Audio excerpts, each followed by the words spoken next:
جو ابھی الیکشن ہوئے ہیں، اور اس حوالے سے بے انتہا سوالات اور اشکالات جو ہیں وہ فضا میں گھوم رہے ہیں. لوکل میڈیا تو بار بار اس پر بہت باتیں کر رہا ہے، انٹرنیشنل میڈیا میں بھی بات آئی ہے. تو میں اسی تناظر میں آپ سے پوچھنا چاہوں گا کہ آپ اس الیکشن جو ہوئے ہیں اس کو آپ کس نگاہ سے دیکھتے ہیں، کہ وہ کیا کہیں گے ان کو، الیکشن، سلیکشن، نوٹیفیکیشن، کیا کہیں گے آپ اس کو؟ نمبر ایک. اور نمبر دو، شاید جس طرح اور پارٹیاں بھی کچھ رپورٹ آئی ہے کہ جی ڈی اے میں نے بھی کہا ہے کہ یہ 2 سیٹیں بھی اپنی واپس رکھو، تو امیر جماعت شاید اس بات سے بھی آگے ہوں گے کہ بھائی ان حالات میں تو ہم اس سے زیادہ اور کیا کر سکتے ہیں، جبکہ سارے کے سارے الیکشن جو ہیں وہ بھی لگتا ہے کہ وہ خود ہی بنائے جا رہے ہیں، اس کے نتائج بھی.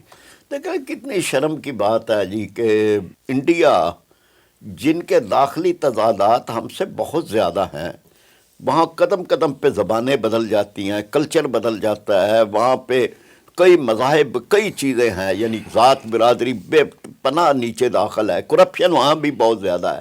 لیکن ان کا انتخابی نظام جو ہے وہ ٹھیک ہے، وہاں اس پہ سوال نہیں اٹھتے، وہ اپنے آپ کو منواتے ہیں. یہاں بھی ہم نے بڑی محنت کر کے یہ کیا کہ الیکشن کمیشن کو مکمل طور پر ایک آزاد الیکشن کمیشن ہونا چاہیے.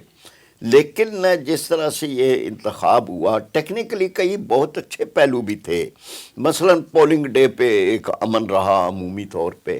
لیکن پہلے تو حلقہ بندیوں میں بہت زیادہ چیزیں یعنی حلقے مکس کر دیے گئے، کوئی آبادیوں کو یہاں سے اٹھا کے وہاں رکھ دیا گیا. ایسا کیوں کیا گیا؟ یعنی وہ زور توڑنا چاہتے تھے کہ جو پارٹیوں کا، جن کو وہ سمجھتے ہیں کہ ان پارٹیوں کو نہیں آنا چاہیے، تو ان کا زور توڑنے کے لیے جو ان کے حلقے ہیں، جو ان کی پاکٹس ہیں، ان کو تقسیم کر دیا.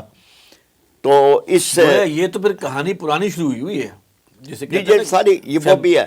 پھر اس کے بعد پولنگ سکیم لے کے آئے، تو پولنگ سکیم میں یہ تھا کہ شہری علاقوں کے پولنگ اسٹیشن دیہی علاقوں میں اور دیہی علاقوں کے شہری علاقوں میں بنا دیے گئے.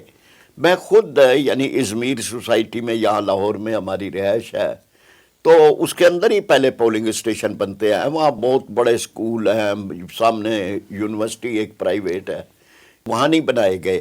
ایک مانووال دیہات ہے جس کی سڑکیں بھی کچی ہیں، اس میں جاتے جاتے اندر، اب میں جب ووٹ دینے گیا تو میں نے کہا یہاں ہوگا، اب اسکول یہاں ہوگا، حتیٰ کہ آبادی ختم ہو گئی اور دریائے راوی آ گیا.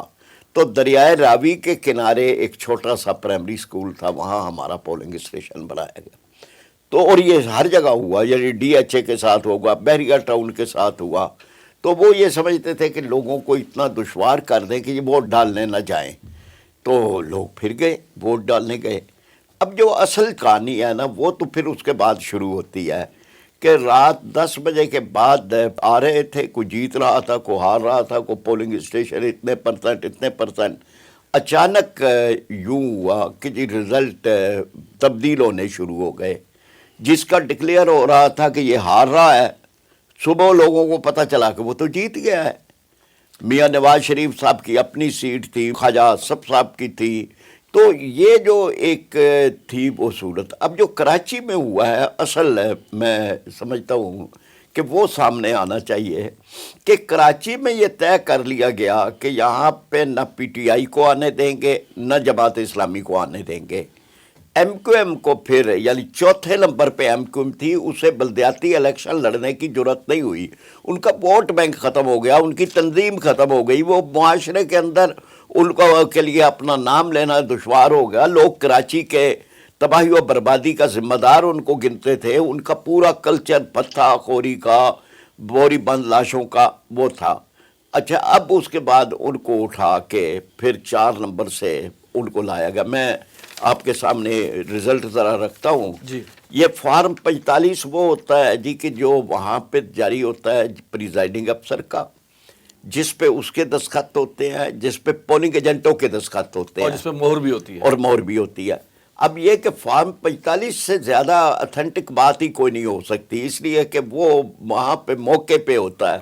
وہاں پر سب پارٹیوں نے جو ان کے ایجنٹ موجود ہوتے ہیں وہ دستخط کرتے ہیں کہ جی یہ ٹھیک ہے. پولنگ افسر بھی کرتا ہے، اسسٹنٹ پریزائڈنگ بھی. اب ایک دستاویز بن جاتی ہے جس کو کہا گیا کہ یہ اسی کی بنیاد پہ موسٹ اوتھینٹک. لیکن جب آر او کے دفتر میں، ریٹرننگ آفیسر کے دفتر میں گئے تو اول تو وہاں پہ داخل نہیں ہونے دیا گیا امیدواروں کو، حالانکہ امیدوار کا یہ استحقاق ہے کہ وہ خود یا اس کا الیکشن ایجنٹ وہ وہاں پہ موقع پہ موجود رہے. تو اس میں یہ بدلے گئے یہ فارم 45 کے رزلٹ. اب یہ فارم 45 کے رزلٹ جو ہے نا جی، یہ پی ایس 104 ہے، یعنی حلقہ.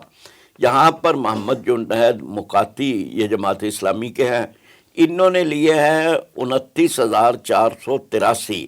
یہاں پر ایم کیو ایم کے بندے نے لیے ہیں 3,839 ہے.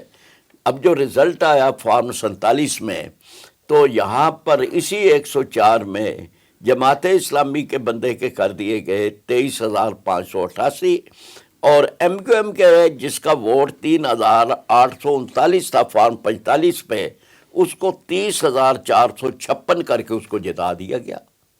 اب یہ لیکن یہ کیا ہے، یعنی یہ کہ پھر الیکشن کیا رہ گیا؟ پھر تو سلیکشن ہو گئی نا. پھر تو آپ نے اپنا بندر بانٹ شروع کر دی، آپ نے کچھ کو یہ دے دیا، کچھ کو وہ دے دیا. اسی لیے حافظ نعیم الرحمن نے اپنی سیٹ واپس کر دی کہ خراج کی جو گدا ہو وہ کیسری. کیا ہے کہ آپ اگر ہمیں سمجھ رہے ہیں کہ جی ہم بھی اسی لوٹ مار کے اندر جو آپ ہمیں ایک آدھ سیٹ دیں گے، ہم نہیں. ہماری سیٹیں ہیں یہ 6 سیٹیں ہیں، جن میں 104 106 123 126 اور 128 ہے.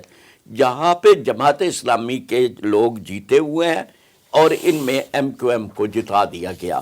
ہم کہتے ہیں کہ جی آپ گنتی کر لیں، آپ دوبارہ دیکھ لیں. فارم 45 موجود ہے، الیکشن کمیشن نے ٹریبیونل کیوں بنائے، خود الیکشن کمیشن یہ کر لیں. آپ کیا لیبل کریں گے اس الیکشن کو؟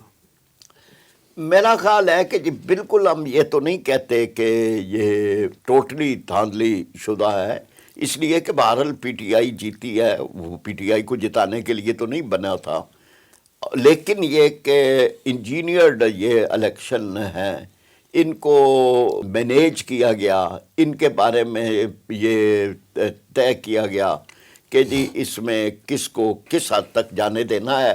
جب انہوں نے دیکھا کہ اب چیزیں نکل رہی ہیں کنٹرول سے باہر، تو کنٹرول شروع ہو گیا.